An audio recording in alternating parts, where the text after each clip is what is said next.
PFI को लग रहा है डर।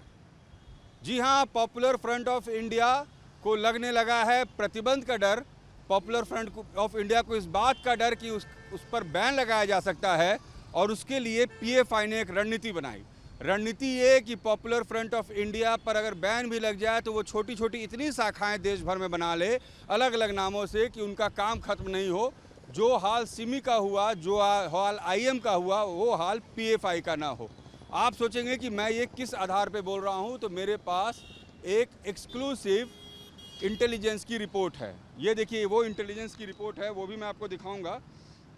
और इसमें बाकायदा लिखा हुआ है कि ये 26 नवंबर 2021 को ही ये रिपोर्ट आया था इंटेलिजेंस का, जो कि अब हमारे पास आया है। चूँकि ये मामला जब पीएफआई का बढ़ा है, इसमें लिखा है कि PFI activity, it is reliably learn that the PFI leadership is apprehending a ban on its organization throughout the country, has adopted a new strategy in order to evade attention of police and intelligence agencies.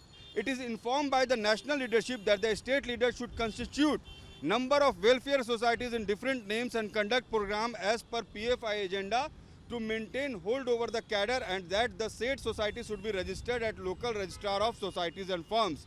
यानी उनके top leadership की PFI ने कहा कि आप छोटे छोटे संगठन बनाएं, छोटी छोटी शाखाएं बनाएं और उसको बाकायदा आप रजिस्टर्ड करा रहे लोकल रजिस्ट्रार ऑफ सोसाइटीज़ में, ताकि आपका फर्म रजिस्टर्ड रहे। पीएफआई ना भी हो तो आपका फर्म रजिस्टर्ड रहे। और मेरे जो सूत्र बता रहे हैं वो ये बता रहे हैं कि पीएफआई ने एसडीपीआई के नाम पे, एनसीएचआरओ के नाम पर, प्रोपगेंडा सेल करना के नाम पर और मुस्लिम क्लेरिक्स के नाम पर अलग अलग इस तरह के कई ऑर्गेनाइजेशन लोगों ने बनाए। और इसका मकसद ये था कि अलग अलग स्तर पे ये लोग काम करते रहें, लोगों को जोड़ते रहें। सीधे पीएफआई का नाम अगर ना भी आए तो इनके जरिए लोग जुड़ते रहें। आपको एक और बात मैं बता दूं कि जिस अतर परवेज़ की गिरफ्तारी हुई 12 जुलाई को, जो कि सबसे बड़ा लिंक इस पूरे घटना में माना जा रहा है, उसने 22 मई, चूँकि मैं इसलिए कह रहा हूँ कि देखिए उनके टॉप लीडरशिप ने क्या डायरेक्शन दिया। उन्होंने ये डायरेक्शन दिया कि आप छोटी छोटी शाखाएँ बनाएँ, सेमिनार करें और लोगों को उस बहाने जोड़ते रहें।